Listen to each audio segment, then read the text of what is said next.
Hello students, welcome to Shiny Max. 9ஆம் வகுப்பு எடுத்துக்காட்டு 8.12 பார்க்கலாம். கொடுக்கப்பட்டுள்ள 200 குடும்பங்களின் வாராந்திர செலவு குறிப்புகளின் இடைநிலை அளவு காண்க. நம்மளுக்கு அட்டவணையில் வாராந்திர செலவு கொடுத்துருக்காங்க. ஆனால் இங்கே குழு மதிப்பாக கொடுத்துருக்காங்க. 0லேருந்து 1000, 1000லேருந்து 2000. இந்த மாதிரி குழு மதிப்பாக கொடுத்தாலே இது 2வது மெத்தடு. இதை ஏறு வரிசையில் எழுதணும்னு அவசியம் கிடையாது. இப்போ இதோட இடைநிலை அளவு கண்டுபிடிக்கணும். அதுக்கு இந்த மாதிரி 3 பாக்ஸ் போட்டுருங்க. சரிங்களா? எப்போவுமே அட்டவணையில் முதல் இருக்கக்கூடியது பாருங்க, முதல் இருக்கக்கூடியதை இங்கே எழுதிக்கணும். அடுத்த 2வது இருக்கக்கூடியதை அடுத்த எழுதிக்கணும். இப்போ குவிவு நிகழ்வன் கண்டுபிடிக்கலாம். அது எப்படி கண்டுபிடிக்கணும்னா 2வது பாக்ஸில் இருக்கக்கூடிய ஃபர்ஸ்ட் மதிப்பை அப்படியே எடுத்து எழுதணும். இப்போ இந்த மதிப்பையும் இதுக்கு அடுத்து இருக்கக்கூடிய 46ஐயும் கூட்டணும். 28ஐயும் 46ஐயும் கூட்டினா 74ன்னு கிடைக்கும். இப்போ இந்த 74ஐயும் இந்த 54ஐயும் கூட்டணும். கூட்டினா 128ன்னு கிடைக்கும். இனி இந்த 128ஐயும் இந்த 42ஐயும் கூட்டணும். கூட்டினா 170ன்னு கிடைக்கும். அப்புறம் 170ஐயும் 30ஐயும் கூட்டணும். கூட்டுனா 200ன்னு கிடைக்கும். புரியுதுல? ஃபர்ஸ்ட் இருக்கக்கூடியதை அப்படியே எடுத்து எழுதணும். அப்புறம் அந்த மதிப்பையும் இதுக்கு அடுத்த இருக்கக்கூடிய மதிப்பையும் கூட்டி இங்கே எழுதணும். அப்புறம் இதையும் கூட்டி இங்கே எழுதணும். இந்த மாதிரி எழுதிக்கணும். இனி என்னன்னா 2வது பாக்ஸில் இருக்கக்கூடிய இது மொத்தத்தையும் கூட்டணும். கூட்டினா 200ன்னு கிடைக்கும். இந்த மதிப்பும் இந்த பாக்ஸில் இருக்கக்கூடிய கடைசி மதிப்பும் சமமாக வரும். ஓகே, இது இரட்டைப்படை எண். அப்போ இடைநிலை அளவு கண்டுபிடிக்கக்கூடிய ஃபார்முலாவை எழுதியிருக்கேன். கேபிட்டல் N டிவைடட் பை 2 ஆவது உறுப்பு. இப்போ பாருங்க, கேபிட்டல் என்னோட மதிப்பு என்னது? 200. டிவைடட் கீழே 2, அப்புறமா ஆவது மதிப்பு எழுதிருங்க. கேன்சல் பண்ணலாம். ஓ 2 2, அப்புறம் 2 0. அப்போ என்னது? 100வது மதிப்பு. இப்போ நீங்கள் குவிவு நிகழ்வன்ல 100 இருக்கான்னு பார்க்கணும். பாருங்க, இல்லை.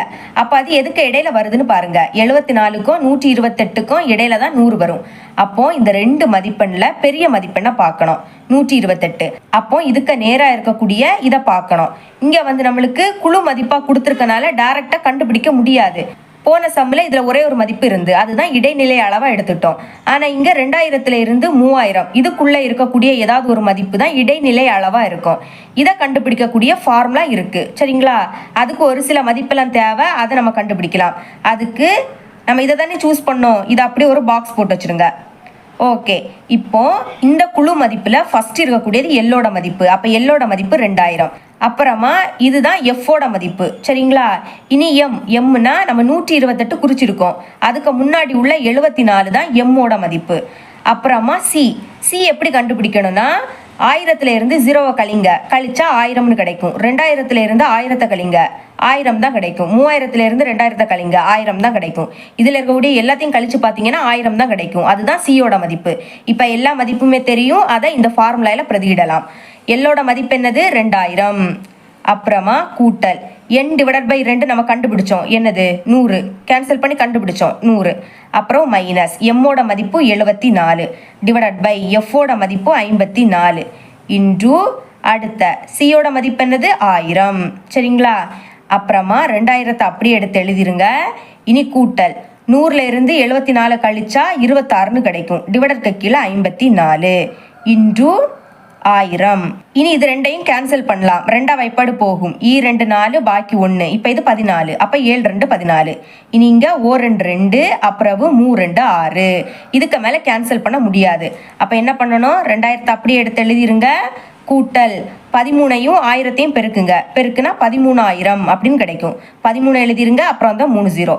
அடுத்த டிவைடர் கீழே 27. இப்போ நம்ம 13000ஐ 27ஆல் வகுக்க போகிறோம். ஓகே, வகுக்கலாம். இங்கே வகுக்கிறேன். 13000 அப்புறம் 27. ஓகே, இந்த 3 நம்பரையும் சேர்த்து எடுத்துக்கணும். 130ல் 27 4 வாட்டி இருக்குது. சரிங்களா? அப்போ 4ஆல் பெருக்க போகிறேன். 4 7 28. அப்போ 8, பாக்கி 2. இனி 4 2 8. 8 கூட அந்த 2 கூட்டினா 10. கழிக்கலாம். கடன் வாங்கணும். இது 10 ஆயிடும், இது 2 ஆயிடும். 10லேருந்து 8 கழிச்சா 2. 2லேருந்து 0 கழிச்சாலும் 2. அடுத்த நம்பரை இறக்கிக்கலாம் 0. இப்போ 220ல் 27 எத்தனை வாட்டி இருக்கும்னா 8 வாட்டி. பெருக்கலாம். 8 7 56. அப்போ 6, பாக்கி 5. இனி 8 2 16. 16 கூட அந்த 5 கூட்டுனா 21 எழுதிடலாம். 21. கடன் வாங்குங்க. இது 10 ஆயிடும், இது 1 ஆயிடும். அப்போ 10லேருந்து 6 கழிச்சா 4. இனி 1ல இருந்து 1 கழிச்சா 0. 0னா எழுதணும்னு அவசியம் கிடையாது. இனி அடுத்த 0வை இறக்கிக்கலாம்.